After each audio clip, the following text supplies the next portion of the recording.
За сайн байцгаана. Өнөөдрийн хичээлээр химийн холбоо үүсэх нөхцөл химийн холбооны ангиллыг авч үзье. За зөвлөх багш Мигмар Сүрэн байна. За хичээлийн агуулгын хүрээнд химийн холбоо хэрхэн үүсдэг вэ? Холбоо үүсэх нөхцөл юу байдаг вэ гэдгийг үзнэ. Мөн химийн холбоотойгоор Льюсийн цэгийн тэмдэглэгээ, октатын дүрм, элементүүдийн цэглэгаан сөрөг чанар гэсэн ойлголтуудад танилцаад эцэст нь дасгал ажлыг гүйцэтгэх болно. За бодис бүхэн молекулаас тогтдог тийм үү? Молекул нь харин атомудаас тогтдог байгаа. За энэхүү зураг дээр хөхрийн хүчлийн молекулыг дүрслэн үзүүлсэн байна тийм. За хөхрийн хүчлийн дэлгэрэнгүй байгууламжийн томьёо энд харагдаж байна. За өөрөөр хэлбэл хөхрийн атомыг тойроод хүчил төрөгчийн атомууд химийн холбоогоор холбогдсон. Хүчил төрөгчийн атомаасаа дамжуулаад цаашаа ус төрөгчийн атомтай химийн холбоо үүсгэсэн байна. За химийн холбоог сайн ойлгохын тулд урдач нөхцөл болгож дан холбоог дан зураасаар харин давхарсан холбоог хоёр зураасаар тэмдэглэдэг байгаа. За мөн химийн холбоог эдгээр атомуудын хоорондох химийн холбоог ойлгохын тулд Льюсийн цэгийн тэмдэглэгээ элементүүдийн цэглэгаан сөрөг чанарыг зайлшгүй мэдэх хэрэгтэй болдог. За химийн холбоо молекул доторх атомуудын хооронд үүсгэхээс гадна молекулуудын хооронд үүсч болно. За жишээлбэл энэ дээр усны молекулыг харуулсан байна тийм. За усны молекул нь H2O гэсэн томьёотой. За O болон H-ийн хооронд байгаа дундын хонс электроныг хүчил төрөгч өөртөө хүчтэй татах учраас хүчил төрөгчдөр хасах цэнгийн илрэл ажиглагдана. Харин ус төрөгч нь өөрийнхөө электроныг хүчил төрөгч рүү явуулсан учраас ус төрөгч дээр нэмэх цэнгийн илрэл ажиглагддаг. За тэгвэл усны молекул нь нэг дор олуулаа байгаа тохиолдолд энэ нэмэх хасах цэнгүүдийн хооронд харилцан таталцал үүсний үндсэн дээр химийн холбоо үүсч болно. За ингэж молекулуудын хооронд химийн холбоо үүсэх явдал бас байж болох нэ.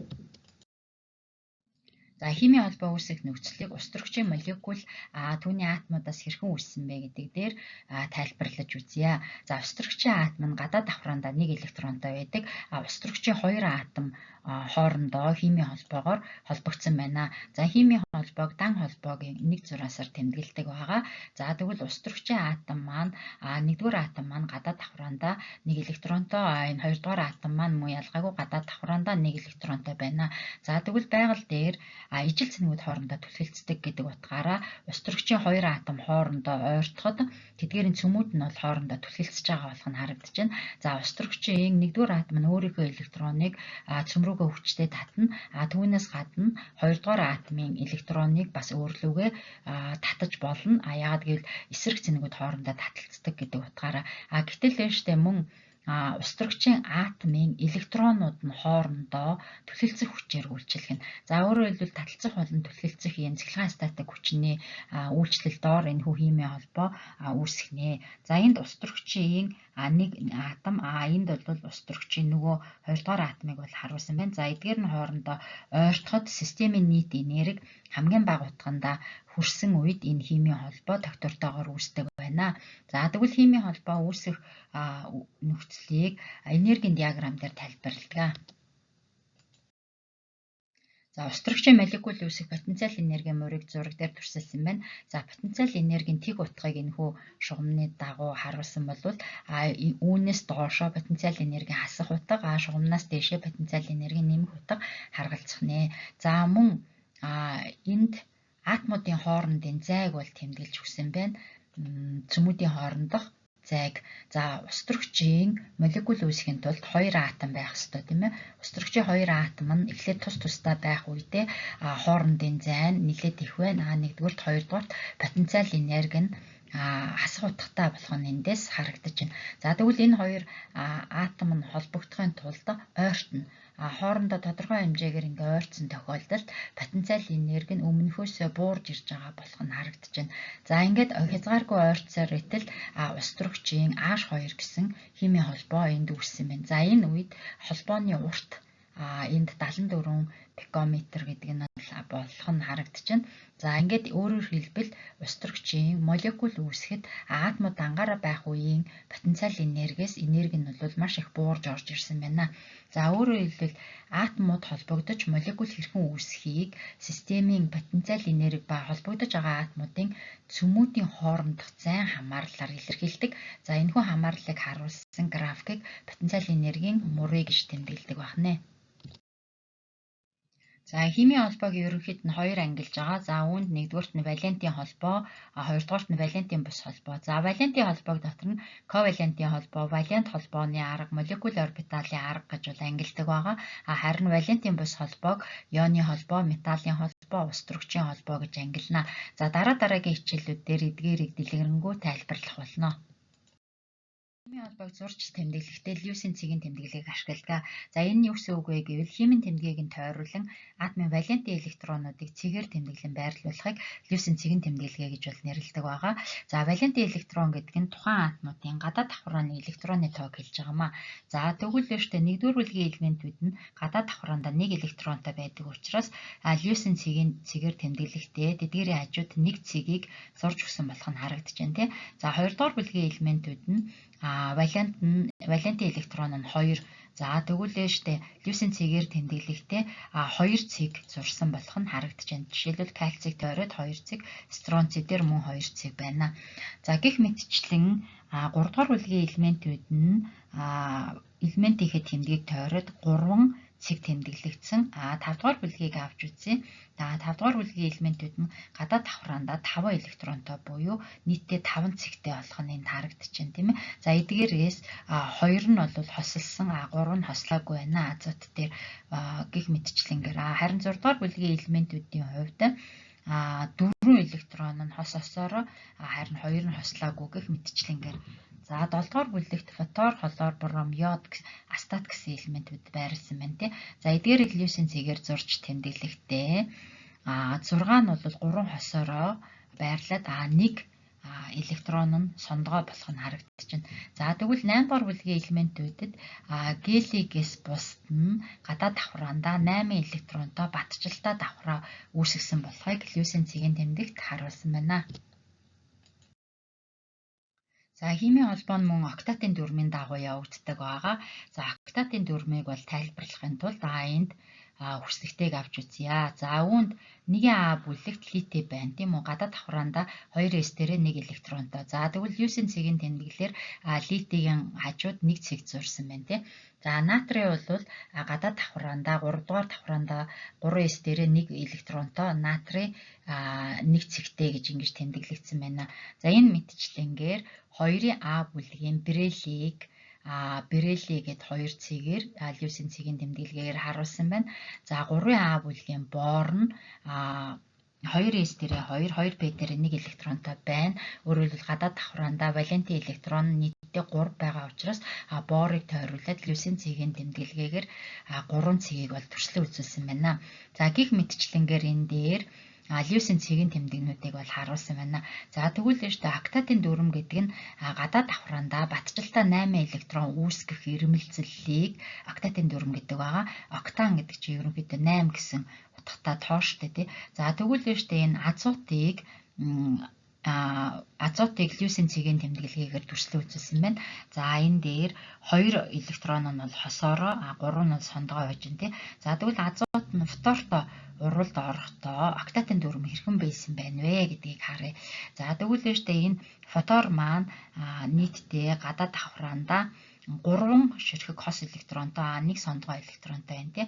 За тэгвэл химийн холбоо үүсгэхэд энэ хослоогүй электронууд хоорондоо хослох замаар химийн холбоо үүсгдэг. За тэгвэл азот маань өөр дээрээ 3 ширхэг фторыг нэгдүүлэх боломжтой байна.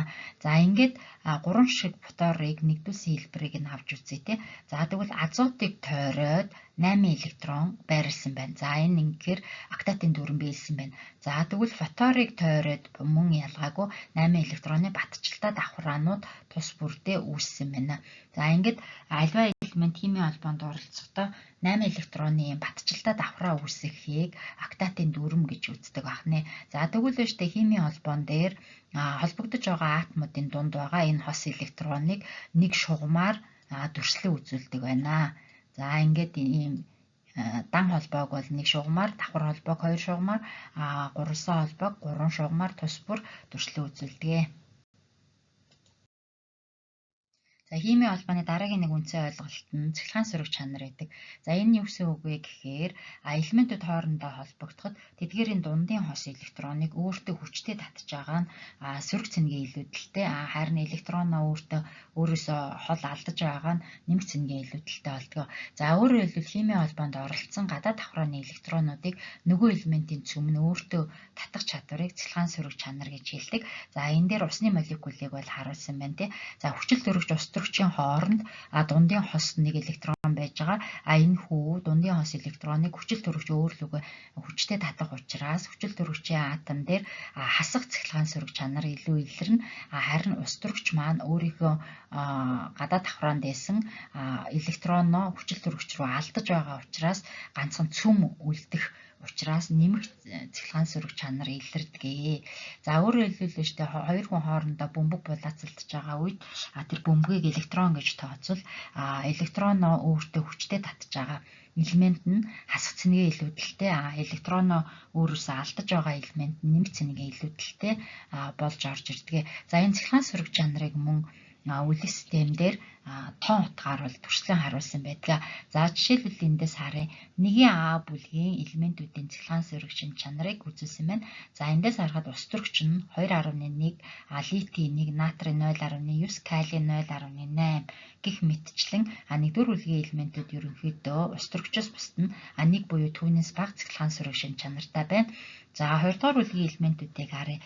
Бериллий 1.5, магний 1.2, кальций 1, стронций 1, барий, радий 0.9 гэд доошлох тусмаа цэглэгаан сөрөгчийн чанар бол буурсан болох нь харагдаж байна тий. За гих мэдчлэн энэ Б бүлгүүд бас харагдаж байна. За жишээлбэл селен, итри, лантан, селен дээр 1.3, итри 1.2, лантаных 1 байсан байна. За 3-ын А бүлэг болон 8-ын А бүлгийг авч үзье тий. За тэгвэл эндээс бороос астат хүртэл диагонал татхад диагоналын дагуу амфитер шинж чанартай элементүүд байрладаг. Диагоналаас дээшээ металл бишүүд бол байрлаж байгаа энэ цэнхэр дээр тийм үү.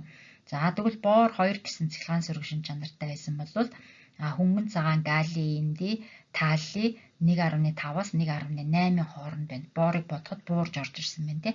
За нүүрс төрөгч 2.5 байсан бол цахиурынх 1.8, гэллигих 1.8 гэх мэтчлэн 1.8-аас 1.9-ийн хооронд 4-ийн А бүлэгт цахиураас доошоо хэлбэлзэж орж ирж байна. За 5-ын А бүлгийг авч үзэхэд азот хамгийн их цэглэгаан сөрөг шинж чанартай буюу 3 тий. Дараа нь фосфор, дараа нь мишак, сурма, висмут гэсэн дараалалтай харагдаж байна тий.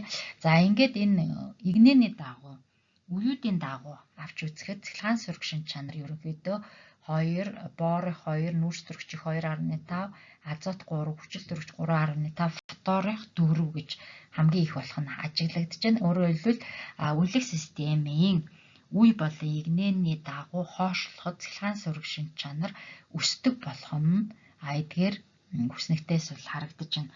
Харин бүлгийн дагуу дээрээсээ доошлоход цэглэгаан сөрөг шинж чанар ихэнхдээ буурж байгаа болох нь ажиглагдаж байна. За жишээлбэл 6-гийн А бүлэг дээр авч үзье. Хүчил төрөгч 3.5, хөхөр 2.5, селен 2.4, теллер 2.1, полоний 2 гэх мэтчлэн цэглэгаан сөрөг шинж чанар ажиглагдаж байна. За ингээд хамгийн их цэглэгаан сөрөг шинж чанартай элемент нь фотор байдаг бахан.